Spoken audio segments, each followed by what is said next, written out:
இஸ்ரவேலே, நீ திரும்புகிறதற்கு மனதாயிருந்தால் என்னிடத்தில் திரும்பு என்று கர்த்தர் சொல்லுகிறார்.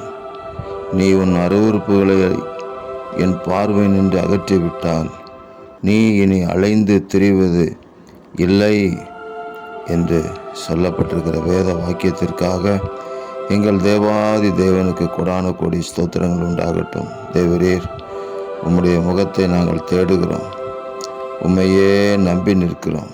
கர்த்தாவே, உம்மிடத்திலே நாங்கள் திரும்புகிறோம். உமக்கு பிரியமில்லாத காரியங்களை உம்முடைய பார்வை நின்று அகற்றி விடுகிறோம். நீ இனி அலைந்து திரிவது இல்லை என்று சொல்லிய அந்த வாக்குத்தத்தத்தின்படி உங்கள் பிள்ளைகள் யாதொரு காரியத்திற்கும் அலைந்து தெரியாதபடி வீணான அலுவல்களுக்கும் அலைச்சல்களுக்கும் வருத்தங்களுக்கும் வேதனைகளுக்கும் நீங்களாக்கி ஜெயங்கொண்ட கிறிஸ்துவோடு கூட ஜெயங்கொண்டவர்களாக நிற்பதற்கு உதவி செய்வீராக. நன்மையும் கிருபையும் பின்தொடரட்டும். எங்கள் ஆண்டவராகிய கர்த்தர் அப்படி செய்கிறதுக்காக ஸ்தோத்திரம். இரட்சகர் இயேசு கிறிஸ்துவின் நாமத்தில் ஜெபிக்கிறோம் பிதாவே. ஆமேன், ஆமேன், ஆமேன்.